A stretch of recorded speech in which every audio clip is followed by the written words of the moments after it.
Pessoal, não se deve confundir atributos do ato administrativo com requisitos e elementos do ato administrativo, certo? Então, o que seria os atributos do ato administrativo? Primeiro, seria a presunção de legitimidade, que todo ato presume-se que está de acordo com a lei, até que prove o contrário, certo? Todo ato tem essa presunção de que tudo está dentro da legalidade, que não tem vício de legalidade, que está tudo conforme a lei, tá bom? E o segundo é a imperatividade, o segundo atributo do ato administrativo. O que seria imperativo? Imperatividade é aquela atitude assim de mandar, tá entendendo? Os atos administrativos dispõem de força executória e se impõem aos particulares, independente de sua concordância, ou seja, quando vai desapropriar, aí no caso, justamente para ampliar a BR, como eu falei nos vídeos anteriores, justamente esse ato administrativo que o agente público vai chegar e vai querer que o particular se desaproprie daquela granja que ele tem e tudo mais, aí justamente ele vai com arbitrariedade, vai com imperatividade, tá entendendo? Para poder praticar esse ato e visando sempre o interesse público. Um exemplo que eu coloquei aqui foi o seguinte: secretário de saúde, quando dita normas de higiene, decorre do exercício do poder de polícia, que a gente vai ver, que impõe obrigações para o administrado, justamente para poder justamente fiscalizar, justamente autuar quando há irregularidades no hospital, uma clínica, por exemplo. Aí também está usando o poder da imperatividade, da sua força, da sua autoridade, para justamente sempre visando o interesse público, certo? E o terceiro atributo é justamente a autoexecutoriedade. O que seria isso? Todo ato é um ato executável, independente de ordem judicial, ou seja, a própria administração ele pode auto-executar o ato, independente de ordem judicial, no caso, a Anvisa, a Vigilância Sanitária vai autuar um restaurante, aí ele vai, além de usar a sua imperatividade para poder, e seu poder de polícia, para poder fiscalizar aquele ambiente e apreender as irregularidades e autuar aquele estabelecimento. Além de ele estar usando a imperatividade, ele vai estar usando também a autoexecutoriedade, justamente para poder executar aquele ato administrativo, autuando aquele estabelecimento, tá certo? Então, tem a tipicidade, que é o outro atributo do ato administrativo, que é justamente que só pode praticar os atos previstos em lei. É igual ao princípio da legalidade. Lógico, se um ato for feito em desacordo com a lei, está com vício de legalidade. Ou seja, esse ato, ele não é válido. Tá entendendo? E agora vamos falar sobre a classificação dos atos administrativos. Tem quanto ao destinatário, que tem os atos gerais e os atos individuais. Os atos gerais é aquele ato que não tem o destinatário específico, ou seja, é aquele que é para a coletividade. Exemplo, uma placa de trânsito, tem aquela lombada, aí tem 50 quilômetros, lá na beira-rio, né? Ou seja, aquela placa, ela justamente é um ato administrativo que restringe, no caso, que os motoristas, eles ultrapassem aquela velocidade de 50 km, justamente para evitar o que? Acidentes. Aí, justamente, o destinatário dele, daquele ato, não é específico para A ou B, mas para todos que circulam por aquela via. Tá entendendo? Não tem destinatário certo. É justamente o coletivo. tá certo?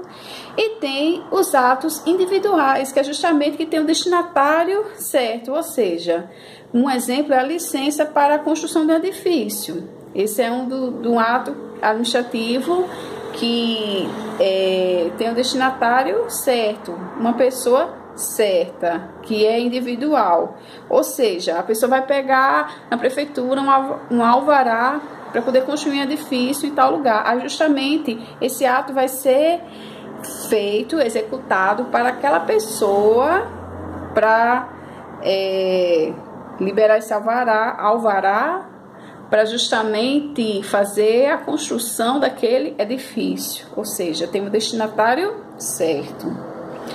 E tem quanto às prerrogativas, tem os atos de império, que é caracterizado pelo poder de coerção, de autoridade, poder de império, poder de mandar, decorrentes do poder de império. Exemplo, embargo de obras, decretos de regulamentação, ou seja,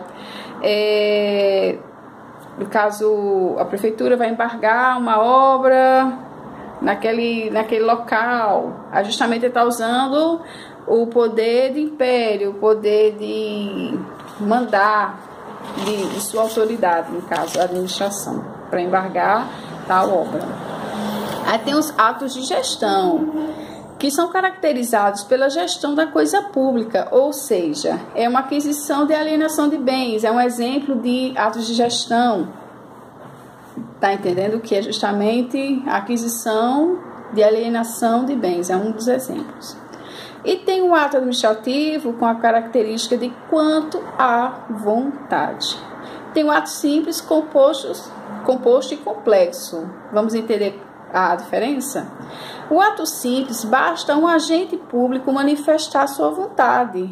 Exemplo, um agente público vai nomear um concursado, ou seja, no nível da União Federal, né?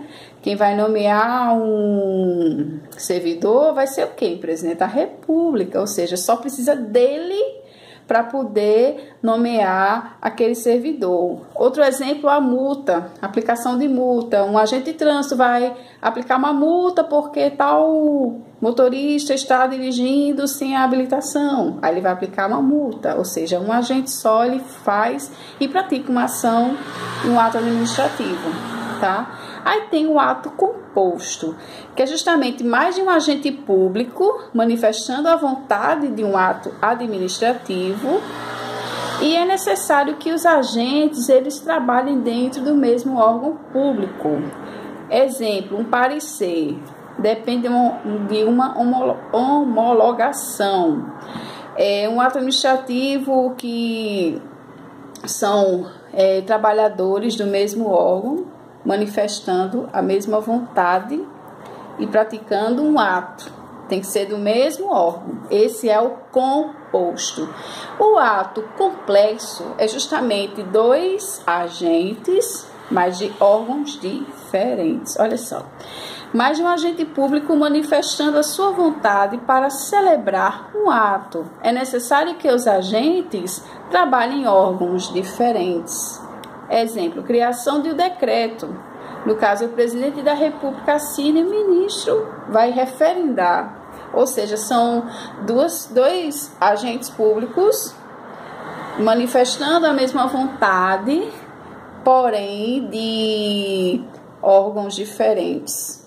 Que, no caso, um exemplo é justamente que o presidente ele assina o decreto e o ministro ele vai referendar esse decreto. Tá entendendo? Ó, simples é um agente manifestando a vontade e praticando o ato administrativo. O composto é justamente dois do mesmo órgão praticando o ato administrativo. E complexo são dois agentes de órgãos diferentes praticando um ato administrativo. E agora tem quanto aos efeitos. Tem os atos normativos, que são aqueles que contêm um comando geral do executivo, que são decretos, regulamentos, regimento. Esses são os atos normativos. E tem os atos ordinários, que são aqueles que disciplinam o funcionamento da administração e a conduta funcional dos seus agentes. No caso, são instruções, circulares, avisos, portarias, ordens de serviço, que justamente ditam a conduta funcional do servidor dentro daquela entidade, dentro daquele órgão, certo? E tem os atos negociais, que são aqueles que têm uma declaração de vontade do poder público, coincidente com a vontade do particular, ou seja, é uma declaração de vontade da vontade do poder público que é semelhante à vontade de um particular. Exemplo, licença, autorização, permissão. Tipo, vou pegar uma licença, tipo, a licença para dirigir, no caso, né? Tem que fazer prova do Detran, legislação, psicotécnico, prova prática, tudo mais. Aí, tipo, o particular está manifestando a vontade. Então, a administração vai também conceder, no caso, se o particular ele preencheu a todos os requisitos, passou na prova, aí justamente ele vai também ter a vontade de conceder essa licença para dirigir, que no caso seria a habilitação, ou seja, duas vontades, a vontade do particular e a vontade do agente público, né? Que justamente é um ato negocial, tá? E tem os atos enunciativos, que é aqueles que se limitam a certificar ou atestar um fato. Exemplo, certidão, atestado, parecer. Tipo, a pessoa vai numa polícia civil, aí quer pegar uma certidão de antecedentes criminais. Aí, justamente, a polícia civil, que é a polícia científica, concede ao particular. Esse é um ato enunciativo. E tem os atos punitivos, que punição, a gente sabe que são aqueles atos que visam punir quando o servidor ele comete, ele nega fé ao documento público, ele pratica, ele sai do serviço público, no caso do seu setor, se ausenta sem avisar a autoridade competente, né, que vai precisar se ausentar. Aí vai ter uma pena de advertência, aí tem aquelas penas de advertências que são reincidentes, aí vai ter a suspensão. Justamente o chefe imediato vai praticar um ato punitivo, punindo aquele servidor pela falta que o servidor cometeu, por ter saído do ambiente de trabalho sem avisar, né, a ele, que é o chefe imediato, né? Então, vou ficar por aqui. Se você gostou do vídeo, dê seu like, curta direitinho, estude. Então, até o próximo vídeo, tá? Tchau!